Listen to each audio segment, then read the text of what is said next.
welcome everyone to another episode of Walking with the Master.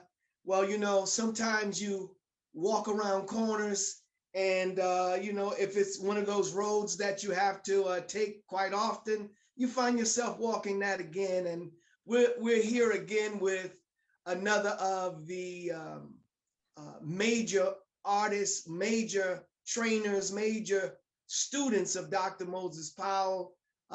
We have here Grand Master Robert Crosson, my friend, my brother. We welcome him. Welcome, sir. Welcome. Welcome. Thank you for having me once again. Good to see you as always. Well, this show today is one that I know that you can really talk on, and we want to do this. I always go and I say that we have to go to the origin and to the beginning. But this show in particular is about health. It's about men's health. It's about the health of those who train, who practice, and we want to talk about, from your experience, what did you do? What was your mind? And what were the actual practices? And how did it help you in your life? So once again, formally, welcome, my brother. How are you doing? Oh, I'm doing great and getting better. Thank you. Thank you for asking. Thank you for asking. Always good to see you, brother. And we talk off and on, and we stay in touch. And I think we spoke a few days ago, and you just asked me, you know what? When can you come on again? I don't know. Not doing nothing tomorrow. You said it's a done deal. So, just to let folks know, we don't have anything planned. We're just having a conversation. So, that's it. Just fire away and I'll do my best. Yes, sir. Well, thank you. Thank you for just accepting. I mean, and it's beautiful when you can have a conversation with your family. And I mean, listen, sometimes family call, they call you whenever they call you. And when they call you, you didn't necessarily expect it, but there's nothing wrong with having a conversation with family. And I appreciate you. So let's do this. If you could kind of talk to me, what is your concept of good health? Let's talk about that.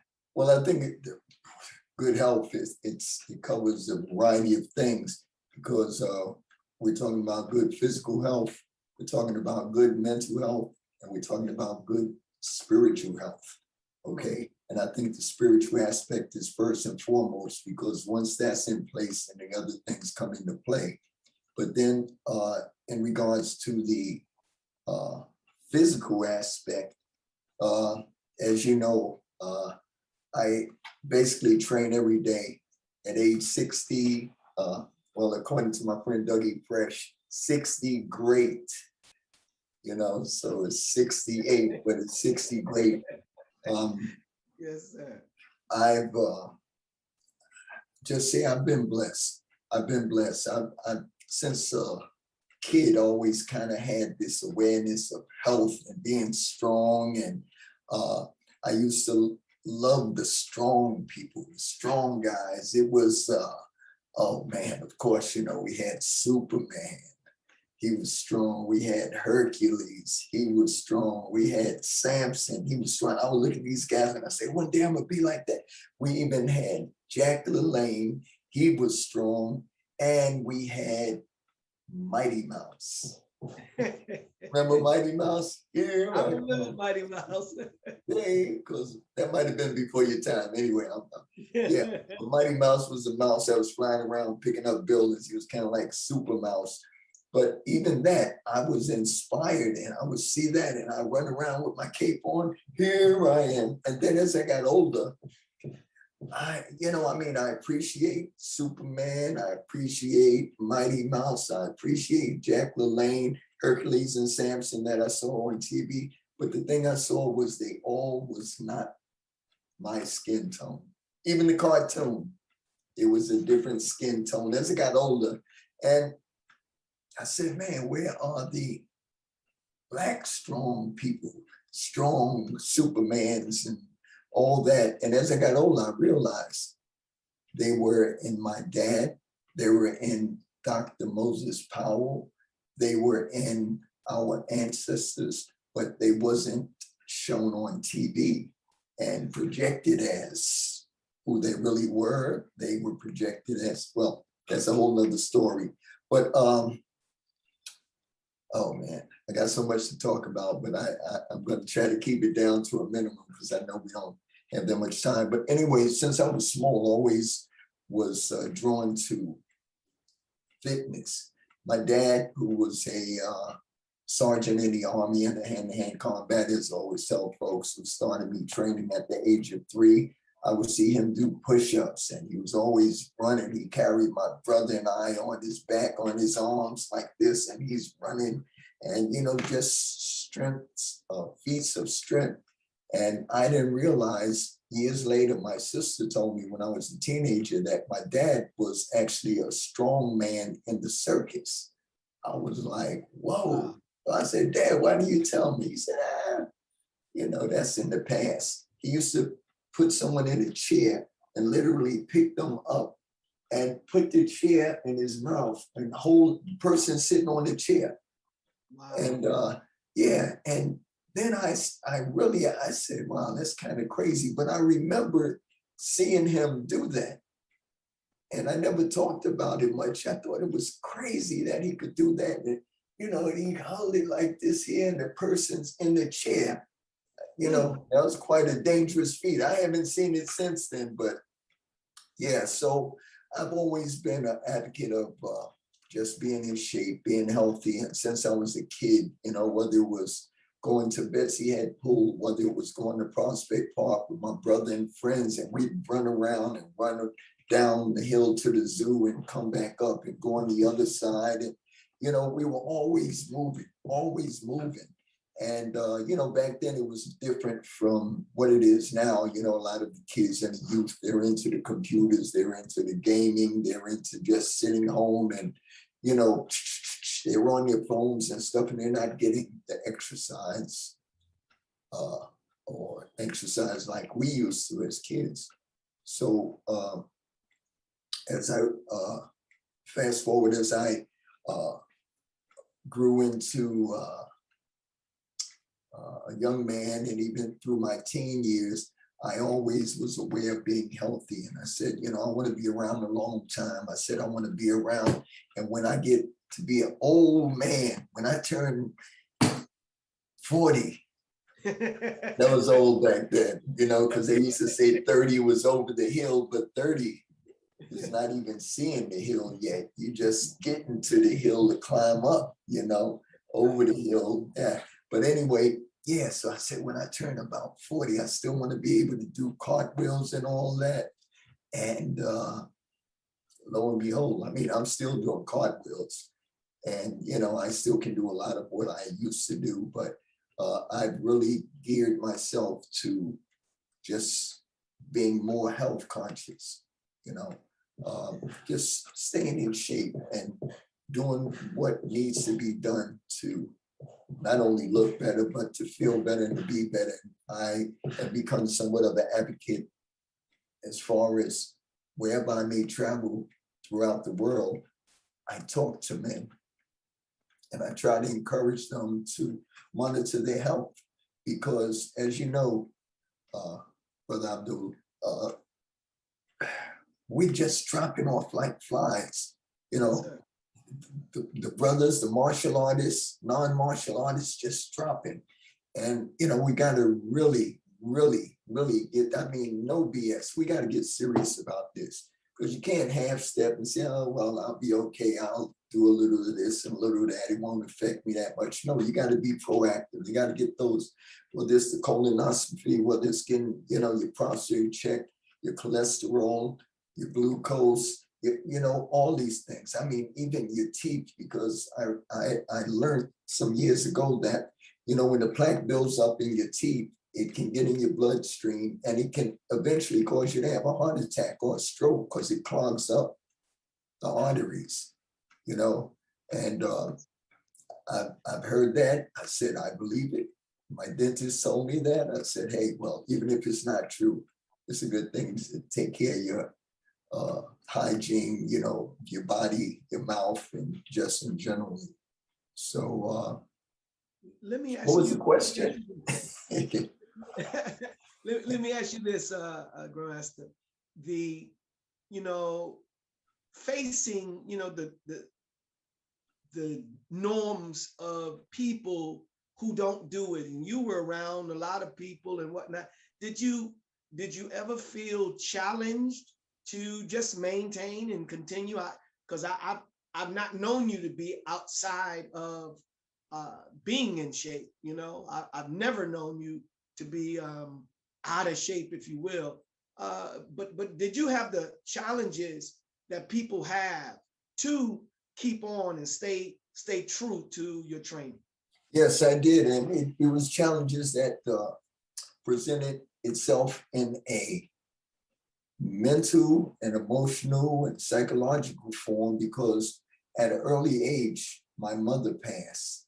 At an early age, I had aunts who were like my mothers, just like my second, third mother, they passed. I mean, you know, 5, 6, 7, 8, 9. I never really counted, but I know it's at least 12 of my aunts that have passed. And each time that happened, bam, it hit me. And I, you know, when you're depressed or when you're feeling down, it drains your energy mentally. You don't want to do anything. You don't want to work. You don't want to go to school. You don't want to exercise. You don't want to, you know, but those were some of the challenges. Then my brother, who was 2 years older than me, unfortunately, he died from, I think it was called endocarditis, which was a infection in the inner lining of the heart due to drug intravenous use, because the heroin situation was, yes, you know, very prevalent in the Black community. I think that was the 70s and the 80s even, and going into the 90s. And yeah, so my brother, he got caught up in that. My cousins, about 5 of them, they got caught up in it. They were very smart as far as school-wise or academically, and they all had talents. My brother was a comedian. I think he could have been like the next Eddie Murphy had he pursued it. I have another cousin who he could draw you so real that if he was standing next to you on the wall, you wouldn't know who was who. I mean, he was really and smart, but they got caught up in the drug situation, you know, experimenting. You know, let's try reefer, as they used to call it back then. Mm-hmm. And then from the reefer, they wanted to try the snorting the heroin, just a snort, just a little snort, then just a bigger snort, then just another snort, then I need to snort. And I say by the grace of God, his hand was guiding me through all this, because coming up in the ghettos, coming up in Brownsville and East New York, which is a rough section of Brooklyn, you either, in those days, as I always say, you had to learn to fight or you stayed in the house. I never liked staying in the house. So, you know, I had to learn to fight. But I would see them doing it. My brother would never try to get me to do it. One of my cousins did. He tried to get me to smoke a reefer. So, and I never told anybody this story. So he said, man, just try one puff, one puff. I'm about maybe 14. Yeah, one puff, man, one puff. I'm like, man, I don't want that. He said, just do this here. Just breathe like that. I said, man, I only want to be in this room. So then he said, come on, man, just one. So I'm saying, okay, just to get him off my back and I'm gonna get out of here. I did this. I didn't even put it to my mouth. I said, and then I'm like, whoa, yeah, man, I'm feeling, whoa. And they were cracking up. I really wasn't feeling anything, but then in my mind, I said, man, I got to get out of here. I think I'm starting to feel dizzy. I don't want to do this. And they were cracking up. But what they gave me was they had rolled up in the rolling paper, Lipton iced tea. So they cracking up. So they told me later on, they said, man, get out of here and let you smoke in our stuff, you know? So from that, it scared me. I said, man, almost went on that side. And then later on, I saw they start smoking, they start doing the heroin. And, you know what I mean? First time I saw my cousin, he doing this. I'm saying, man, what's wrong with you? And he, yeah, man. I'm like, what's the matter? And he's scratching. And then I started to realize that he was doing drugs and he started shooting up. And then I don't know all the details, but I know that one of the situations was, and I just say, God is just awesome. I was walking down the street, it was wintertime, cold winter day in Brownsville. So I passed this alleyway, and I don't know, I'll never really look in alleyways and go, you know, like they used to have the garbage cans down there, all that. I look and I see some feet down there, and I'm like, oh shoot, somebody's down there laying down. So just something compelled me. So I go down there. Now I'm maybe about 15. I go down there and it's a person laying out. Apparently they had OD'd. Wow. The crazy thing was that it was my brother. Oh my goodness. Wow. It was my, and I don't know, it's like, I can't explain. You know, I just say God has guided me in many directions. So I went down, I started smacking him up. I took ice, snow, put in his face, and he's moving. I saw the needle there. I pick him up, I start, you know, trying to walk him. He's heavy, he's falling in the snow. And I saw someone else pass by. I said, please help me. So we walked out, we walked him up and down the block. And then, you know, he had to go to the hospital. And when you do something like that, an OD, they admit you into the psychiatric ward because they don't know if you try to kill yourself or what. So they had to do a psychiatric evaluation or whatever. But I never really told too many people that story. But Yes, sir. that, it scared me so bad for him and definitely for myself. I didn't want to inhale any kind of marijuana or, you know, from afar. I didn't want to inhale any cigarettes. I just, you know, I said, I got to get in tip-top shape because, you know, I was around someone and I think I smell that marijuana. I don't want it in my system. And I just started training harder and started running. I said, I got to take this training to a different level. And at the time, I was with Doc. And, you know, I told him about the situation and, you know, he said, you know, you just make sure you stay on the right trail. Yes. You know, and, you know, that was a great inspiration for me. But in the earlier days, people didn't take care of themselves. Well, even today, a lot of people don't take care of themselves properly, but I think they're more informed as to what to do, what not to do. And I think, you know, the situation in the Black community now is a better situation as far as people monitoring their health, but still it's nowhere where it needs to be. It's nowhere where it needs to be. So this is why when I travel, or wherever I may be, I try to talk to men, not necessarily Black men, but the brothers. It's just something in my heart because you notice I'm a Black man. Yeah. And Yes. you know, a lot of times we're deprived of certain information. I say, if you have it, share it. If it can benefit you, why not share it? If it can benefit me, why not share it? You know, I don't want to just be the healthiest guy on the block. I want us all to be healthy and to have longevity, to live quality lives, be here for our families. So I try to just encourage men to get their checkups. A lot of times they're I don't know, it's a combination maybe of the ego, you know, I'm good, I'm all right. Or a combination of them being afraid or saying, I don't want no man touching me back there or looking, you know, or whatever. Nah, I'm good. And they think that if they don't feel anything and they're feeling okay, everything is good. And as we know, that's not the case. It's not the case because, and I've told this story, but I'm gonna kind of tell you the short version again. I had came off of winning a world championship. I think I was about 48, 49. I have to go back in time and check the calendar to get it the exact age. But I came home, my sister, she, oh, that's nice, that's nice. My wife, oh, that's nice. When did you last get your physical? I said, what are you talking about? I'm champ, baby, look at that, what you talking about? Look at the trophy.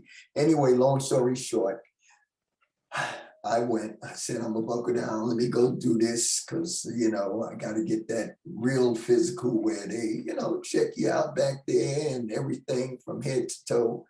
And I'm glad that I did it because the doctor came back and he said, you know, we see something there, we need to do some blood work and blah, blah, blah, and your PSA is very high.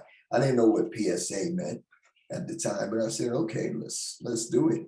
So they did the blood work and the doctor came back because I remember I was there practically the whole day. The doctor came back and he said, I hate to tell you like cold fish, but you have cancer and we may have to operate or we may have to do the seeds or you may never have kids again. And I'm hearing all of this in my mind. I'm hearing it, but in the front of my mind, it was saying cancer, death, you're about to die. Yes. I mean, it was like I was in the twilight zone. It was like unbelievable. You know, to me, I said, no, this is a nightmare. I'm going to wake up, you know, come on, wake up. But it was real. It was real. And man, the feeling, I was just like numb. I walked down this hall, this long hall, because he told me, he said, you got to get back to me right away so we can determine what we're going to do. And he's saying all this here. I'm hearing it in the back of my mind, but I'm hearing cancer, death, cancer, death. And I'm walking down this long corridor. This was Brookdale Hospital in Brooklyn. Yes. And there was these double doors. And I was getting ready to walk through those doors, and it's like a voice said, and it sounds crazy, you know, people think you're crazy when you say stuff like this, but a voice said, don't go through that door. Just as plain as day. And it was like it just took me in another direction to go out the door.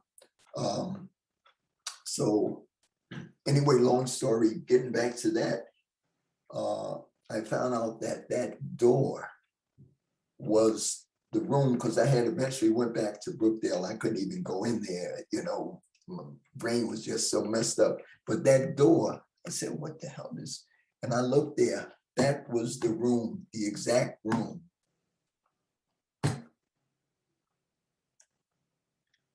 Give me a minute. Yes, sir, it's okay. It's all right. That was the room that I saw my father die in. Wow. Because he had a heart attack, and you know they was pumping him up, and he said to me that day or that evening, that morning, he said, you know, son, you can go home. I'm good. I'm good. He had this peaceful look on his face, and he said, I'm good. I'll be home soon. I said, you ain't going nowhere. So he said, go and get you something to eat. So I went and got some tea. I came back, they was pumping them up with those, hit it. And then I heard the sound. And the doctor came, he said, I'm sorry, Miss Crosson. He said, your father has expired, right? But that was the room that I was getting ready to go into. And that voice said, don't go in there, go that way. So it's kind of crazy, right? Yeah, that's crazy. Yeah. I've had a lot of experiences like that, you know. Yeah.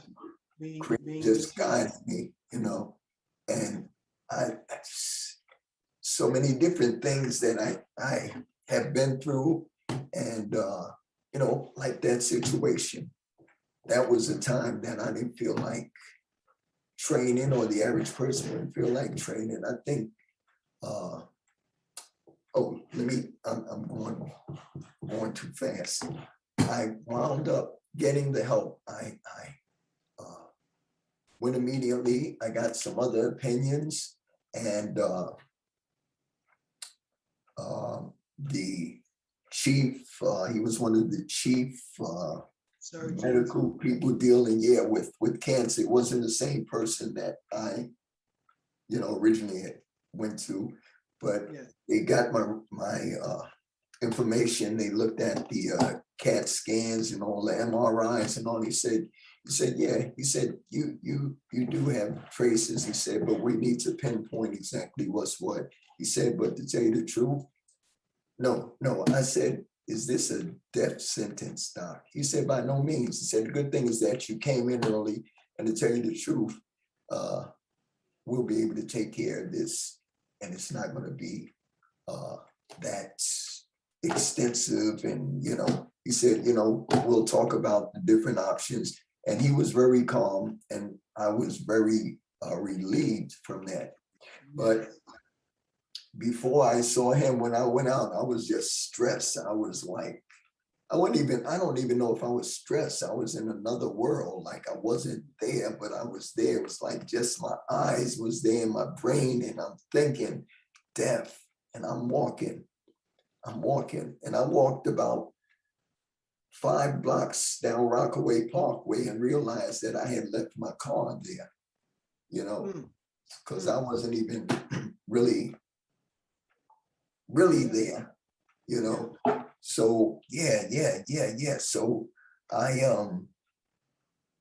spoke with this surgeon. He said, no, it's not a death sentence. He said, we can definitely work this thing out where you're going to be all right. He said, the good thing is, 1, he said, you're healthy. 2, you came in early. He said, and 3, you have a positive attitude, because some people would have just said, you know what, forget about it. I'm going to just take some Geritol and I'll be all right, or the hard way out. But so I went through the treatment. I won't get into all that there, but it really wasn't bad. It wasn't bad. I had my mindset. I said, whatever I got to do, I'm going to do. And I would go to do like radiation 5 times a week, Monday through Friday, about the same time. It took about, I don't know, maybe about an hour and a half of my time, there at the medical facility. And each time I would go through the treatment, I lay down, and, the radiation, there wasn't nothing that was invasive, that was like, them sticking stuff, or, it would drain you and drain the average person. But I had my mind set that I'm going to get better. And not only am I going to get better, I'm going to talk to people around the world and just let them know that the cancer thing, depending on the situation, is not just because it's cancer, a death sentence. If you're proactive and you do what you need to do at an early stage, get your checkups, many a times you'll be all right. I know a lot of brothers who are all right now, and they, was diagnosed with it. Unfortunately, there's a lot of people that didn't make it, but I know a lot of folks that did. And that's because they were proactive. They got the correct treatment at an early stage, and they're all right. So yeah, I did all that, and I got to the point where, it's after the treatment, I would jump up off the table, and I'm like, and they, no, you got to slow down. You just, man, I'm good, brother. No, Mr. Crosson, hey, don't touch me, man. Don't, you don't want none of this. So I'm joking with them, though. They're like, all right. And I would, there were like about, I think, 5 or 6 of the staff workers, nurses, and front desk receptionist, I would meet them at lunchtime across the street in the park, and I would take them through some workouts and stuff, and just some light stuff, and show them some, some of what I was calling the crossbow with the punching and stretching. And they like, what are you on? I said, I don't know. I need to get another dose of that, what they gave me today. I'm feeling pretty, what is that stuff? So I had a positive attitude, and through it all, I prayed. I prayed every day. I prayed, I meditated and thought about whatever this poison or this negativeness inside me, I was pushing it out. I would breathe, I would go running, and my energy wasn't the level of what it would normally be, but it started to come up. And before I even went to once I started my treatment, I remember I went to hit the heavy bag, and I did about not even a minute, and I felt like I went 5 rounds with Mike Tyson. Well, not him, because you don't normally last 5 rounds, but you know what I mean. Felt like I was hitting the heavy bag for like 20 rounds, and I sat down, and this is before I went to see that other surgeon that I told you. This is the day before, but I sat down, really slumped down on the floor in my school, which was on Rockaway Parkway. And I said, God, is this it? Is this it? Is this it? Is this, the end? And a voice said to me, once again, a voice said, get up, black man. This is not it. This is a test that is going to turn into a testimony. And I remember that, and that's why I passed that on, because that's what it was, a test that turned into a testimony.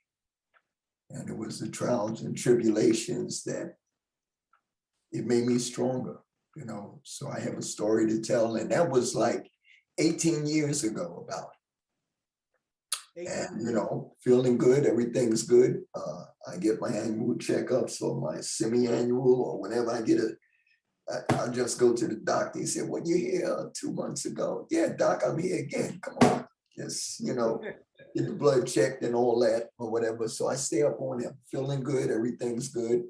And I've talked to several men who have dealt with, similar situation. And I would say 10 out of 10 of them, and it was more than 10, they're still here, doing well. So, bottom line, you got to be proactive and get on it. Men have to be on it. Women too, of course. But I'm saying the brothers, they got to put the ego aside and go do what they got to do, and do it today or as soon as possible. Don't wait.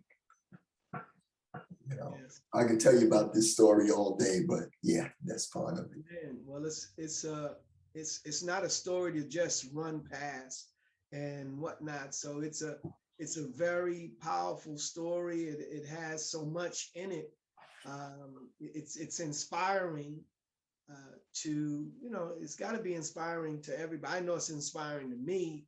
And, but let me say this now, in this day and time, and I'm a testament to it in terms of the medical institution. I have actually a good medical insurance, if you will. Yes. Yes. And all of that. Yeah. Let me tell you, it's been a real serious difficulty in even getting into the doctor. Wow. Yeah. I mean, in these days and times, it's crazy in this time, So, but I think some of the issues with Black men and Black folk in general, but more men, is that in our history, so much has been done to us. Yes. So we don't have, like, we don't trust the police in a lot of situations. Yes. I mean, I've been like myself. You're driving, and the police come out. You got everything together. Your license is good. You don't have any problems. You don't have any tickets, but you still have a sense that something may go down. What is this, what is this police gonna do? So I Yeah. mean, all this kind of lack of trust in the government, the police, the Yeah. medical institution Yes. helps in that kind of way. Don't you think? Yeah. Yeah. It's kind of catch-22. You're damned if you do, you're damned if you don't. And if you don't do anything about your physical health, then it's only going to get worse. So at some point, somewhere, whether it's dealing with the natural herbal solutions, or whether it's whatever your choice is, do something. Don't just sit around and wait and hope it gets better. You got to do something, because it's serious. People are dying every day from different things, strokes. I mean, yeah, corona, that's the virus and stuff, but I mean, the strokes, the high blood pressure, the heart attacks, and suicide, mental illness, which results in suicide. I mean, a lot of these things are not really, in many cases, addressed seriously in the Black community. And then if a person doesn't have insurance to go to a doctor, that's another story. Big, yes, very big. That's a whole nother story. They may not have money to even buy a meal that day. So for them to buy medicine, so it's sad. Something has to be done. And something has to be done, because that's why we, in our own community, we have to have our own doctors who care enough and can work out the things necessary. Because once upon a time, we had our own physicians. They were in our communities. Yes. But over a period of time, and money is a major thing, because they drive them to be more prone to want the better things in life, of course. And that means that they want more money, and our not being able to have that insurance all the time, most of the time, I should say. Yeah. We are subject to whatever governmental assistance is given. And that's where there's, I'm sure, a large number of people who that don't care about us at all. I know, students that I have that have had, medical issues, where over the years they have been treated, but their treatment that they have had produced, various information that doctors didn't even pay attention to, even though it was there. Right. Yes. So later on in their life now, they're facing situations that didn't have to even be here. That meant that other doctors looked at, the issue, but ignored it for whatever the reason. Yeah. And, get them in, get them out. Next. Yeah, in and out. That's right. But I'm happy that this is a great conversation about health. And now in terms of the fitness part, I mean, you are a great athlete, if you will, and you even have tapes, and you have training as it relates to what you do. You have a tremendous jump rope routine, but not just routine. You're an athlete in that sense. So I want to know, how did you come up with your jump rope activity and whatnot? Well, as I mentioned earlier, I was always drawn to someone who was physically fit. So back in the day, coming up, I would look at, of course, Muhammad Ali, and you see him jumping rope, and he was pretty. And, I was like, oh man, that looks good. And then as I started to really get into the boxing thing after the Thriller in Manila, I would pay more attention to the boxers and how they train. So I would study Muhammad Ali's jumping rope style, Sugar Ray Robinson's jumping rope style, Roberto Duran and being around a lot of these, well, not Sugar Ray Robinson, but I have been in training camp around Roberto Duran and hundreds of other boxers and champions, you know, always steady their jump rope style. And, you know, some of them was, and of course, Floyd Mayweather, he does his thing. You know, Mike Tyson, I always like watching how the fighters train. And being that, you know, I'm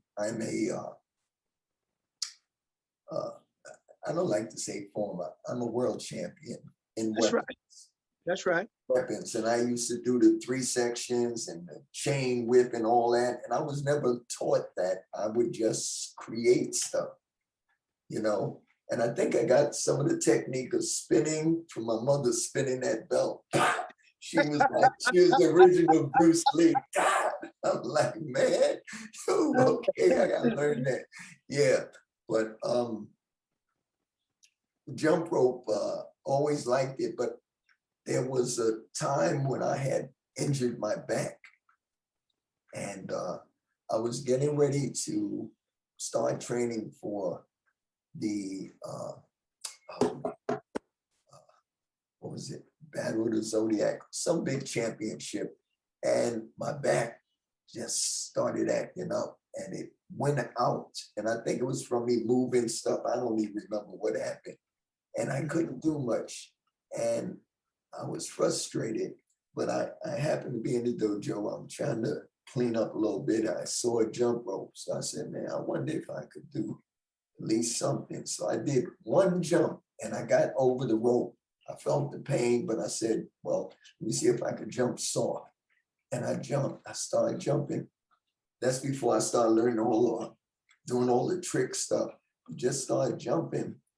And I realized as I was jumping that my back was loosening up. I was feeling better. Then I started stretching and doing stuff. And I created a little routine. I said that could work. And the next day, it was feeling better. So I picked up the rope, started jumping. And then I said, I wonder if I could try this here. What if I throw it up and catch up? Oh, that worked.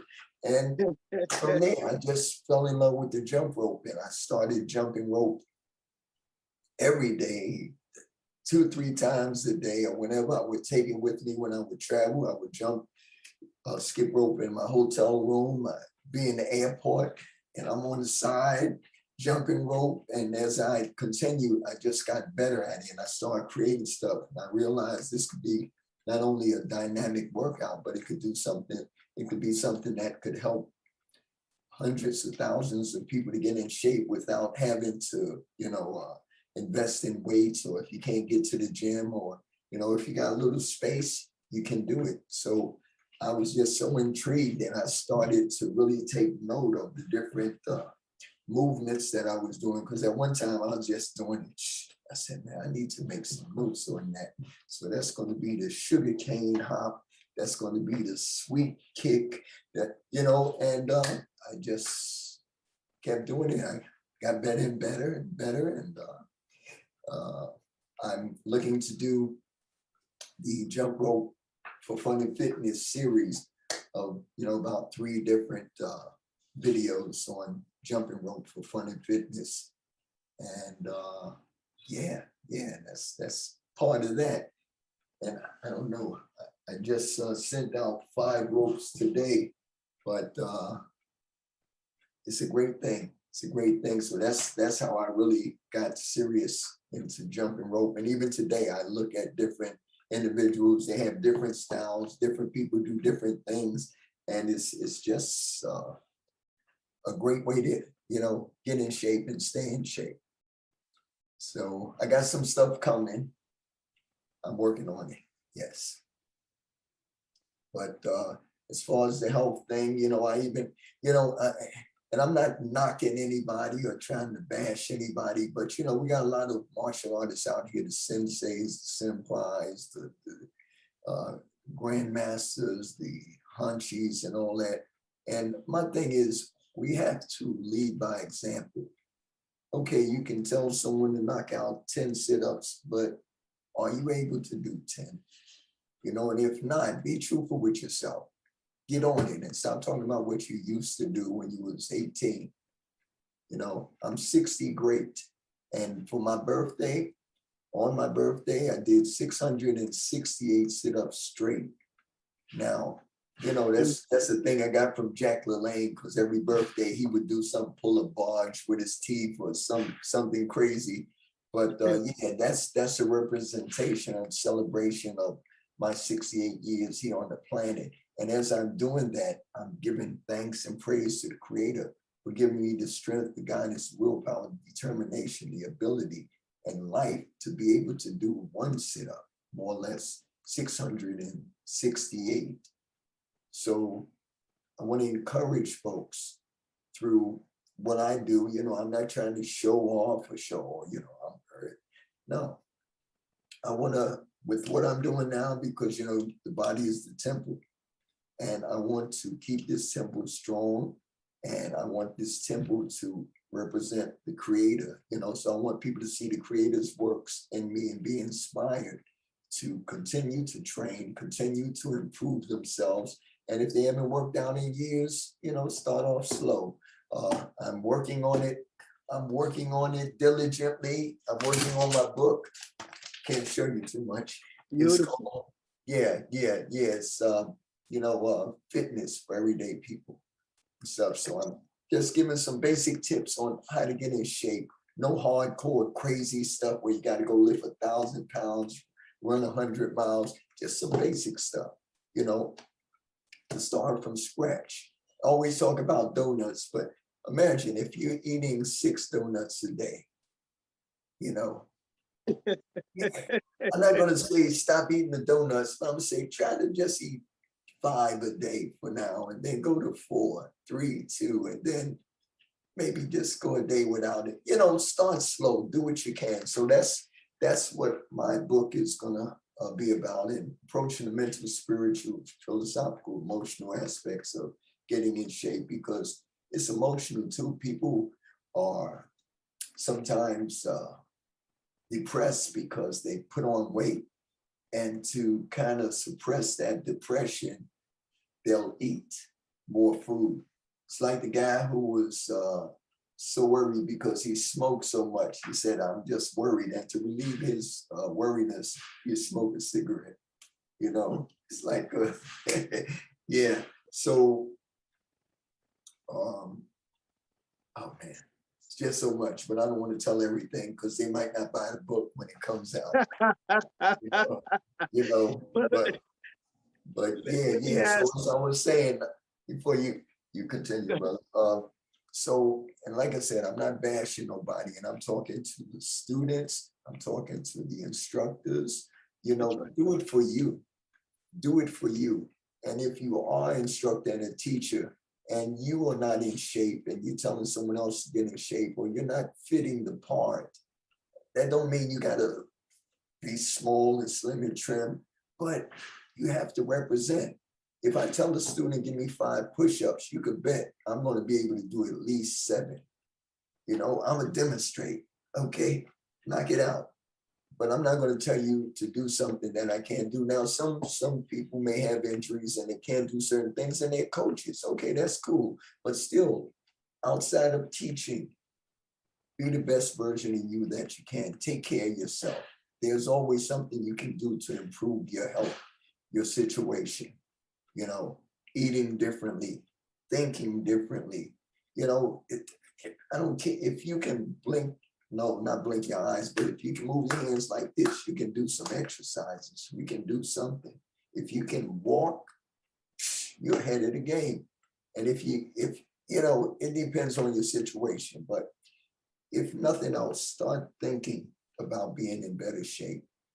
Stop making excuses. Every time an excuse come up as to why you can't or won't work out, then you need to knock that out the box and replace it with 3 reasons why you should work out, and the benefits that's going to come from working out, and how you're going to feel, how you're going to look, the possibility of longevity, better health, being around for your family. So it's important. So you do it for you, ultimately, because they say the first law of survival is self-preservation.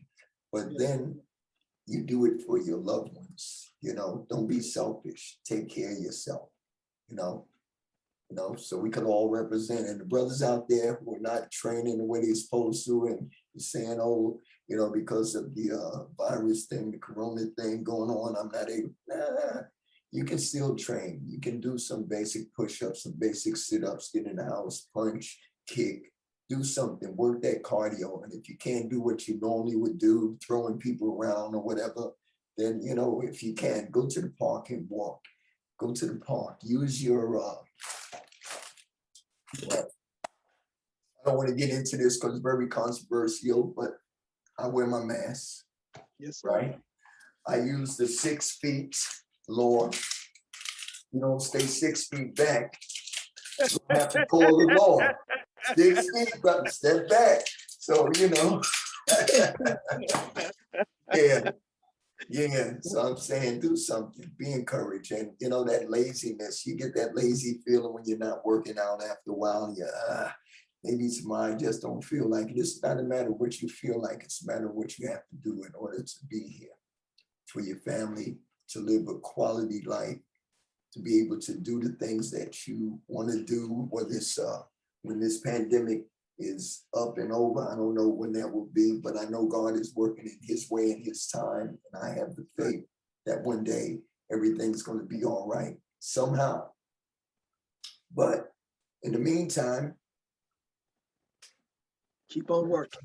Put in some work, yeah, because then you'll be able to travel and feel good, and you'll be able to, you know, it's just like, for instance, I may not have any championships coming up. I'm not thinking about going to any, you know, tournaments, anything. I mean, I'll probably do it again just for the heck of it once things clear up. But I'm training like I got to compete tomorrow. Yes, sir. I want to stay in shape because I'm competing in the tournament of life, and the trophy is the gift of life, you know.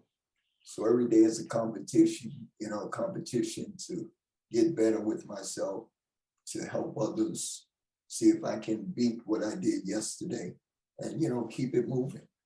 Keep it moving. You know, there's a misconception a lot of times because I don't socialize with certain groups that I'm, you know, I think I'm all that. I think I'm all that God has made me. And I realize my purpose on the planet. And I'm not ego tripping. I'm not trying to be better than anyone, but what the Creator has blessed me with, I want to utilize it to his glory and to the benefit of those who will accept the knowledge, wisdom, and understanding. So, you know, that's where that is. And by the way, if you hear any noise in the background, they're remodeling the kitchen and all that stuff. So, you know, you might hear banging and whatever, but yeah. You sure it's not somebody beating somebody up in the back, right? I was trying to cover it up, but you exposed me, man. Oh, I'm in trouble. Yeah. Yeah, I see you trying to leave real quick so you can get some in too. Don't get him all. But yeah, no, that's great. That's great. Yeah, Thank you. by the way, I see your logo in the back. That is beautiful. Oh man, thank you. Thank you. Very nice. I like it. Well, And wow, you got the 5 colors. Well, actually it's 4, right? 4. As I would call it. Oh, we have the red, we have the white, we have the black, and I call this gold, like the gold medal, #1, the best. Yeah. And then I have the faces of brown that represents the heritage, HUT, hut, harmony, unity, and togetherness, and to never forget where you came from, so you always know where you're going. You know, so yeah, I'm looking at the colors there. Beautiful. And if I will, I'm going to do a little commercial. I'm doing my own apparel. That's a hood. Huh? Yeah, no, that's great. Talk about that real briefly. Please share, you know, one, if you have an email or something that you want to give out to someone who would like to purchase from you. I mean, now that's a whole nother part. I'm gonna wait for the next Yes. for our next show, because we got to talk about you. You know, when it talks about yin and yang, you know, the hard and soft, and I've always been, you know, I've always seen that those who are great in terms of the physical ability to destroy, there is another creative side Yes. that should be established, and you have that. You got a really, and for a long time, that as long as I've known you, you've been making uniforms and things.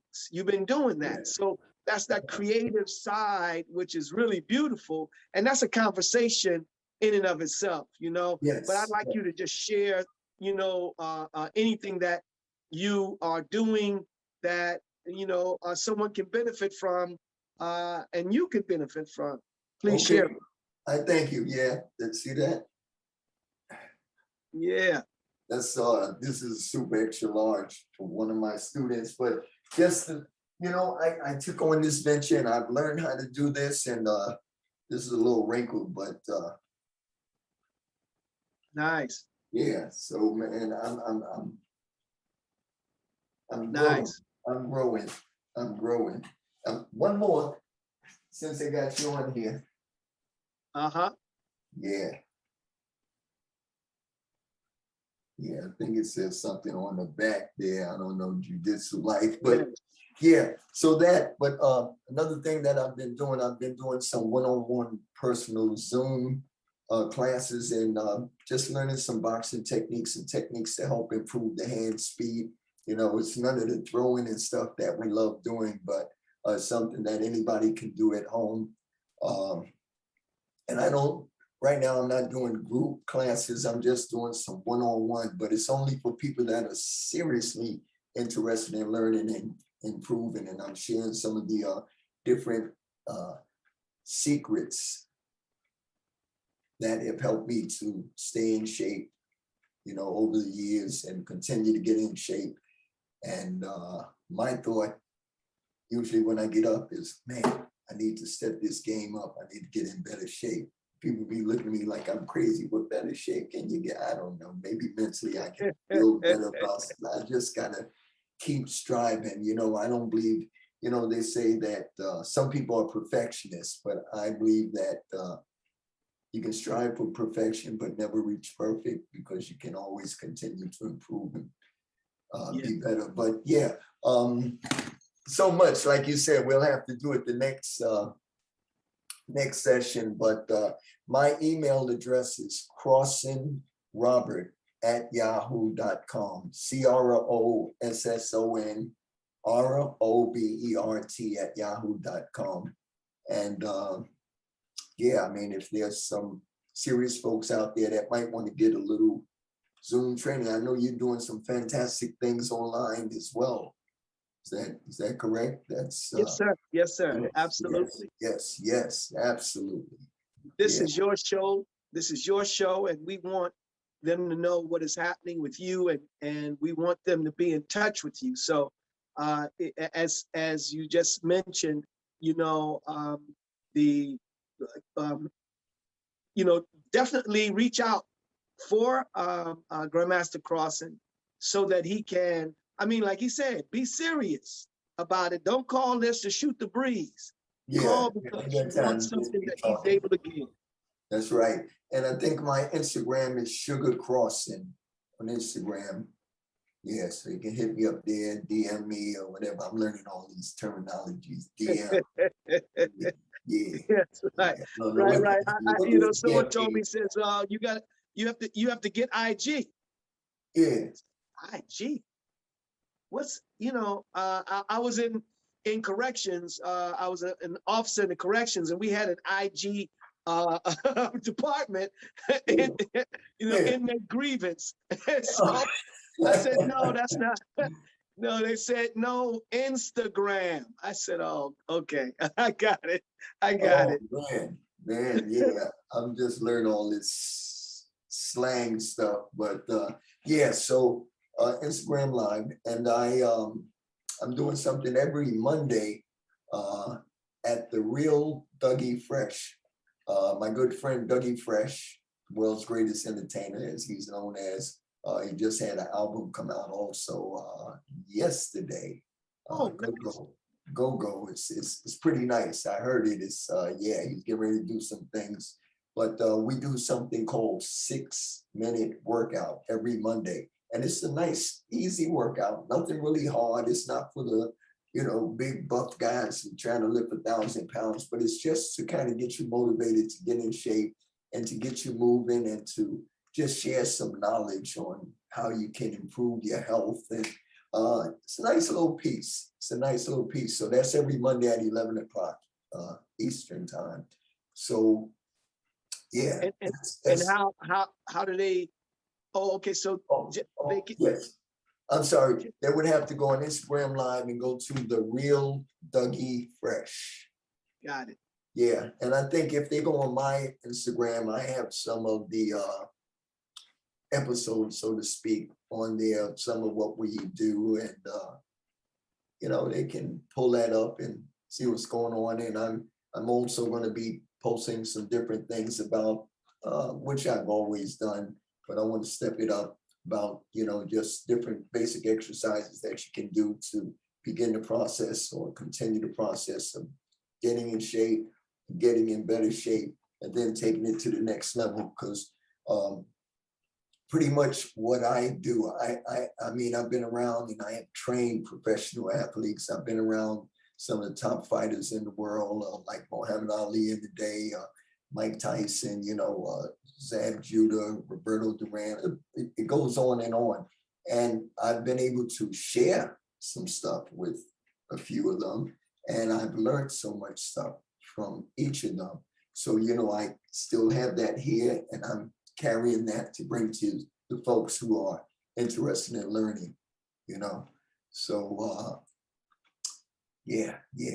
It's well, thank you.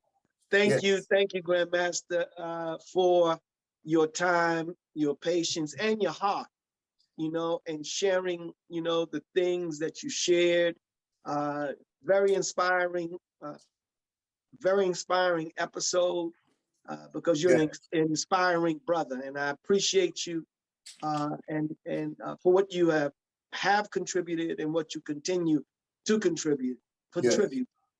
In our lives. So thank you.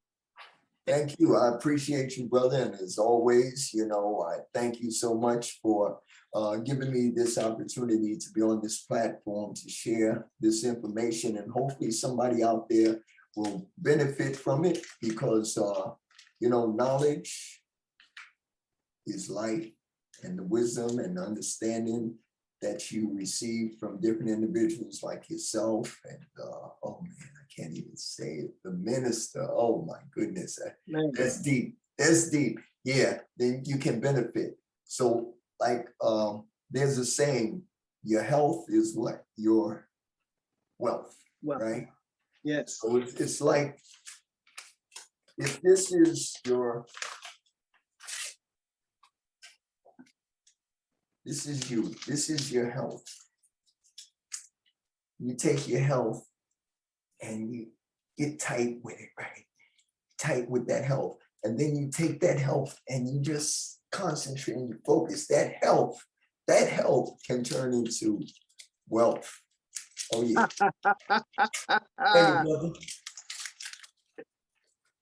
And you know what, you man, listen, you just started something again now.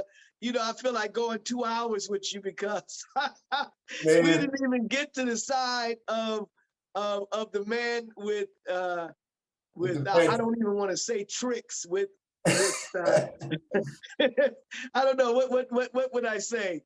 A little bit of magic, man. A little bit of magic. That's it. Yeah, but I want to continue to inspire people, and I'm a Grand Master, been doing this thing over 64 years and all that, but I don't have to walk around like this here, and I'm approachable. I laugh, I talk, and I enjoy being around people. So my magic, that in the past I've done shows and I've stepped out whereas other martial artists wouldn't dare do it. I'll put on a wig and act like grandma. I'm, hey, what you doing? And in a comedy way, and I'm throwing people around, beating them with my cane. But at the end of the day, I'm secure. I know who I am. I know what I'm bringing to the table. And if it's entertaining someone and inspiring someone, and maybe they were thinking about hurting themselves that day and they laughed so much, they said, man, you know what? That's pretty good. I might do some karate or jujitsu or something. That was pretty entertaining.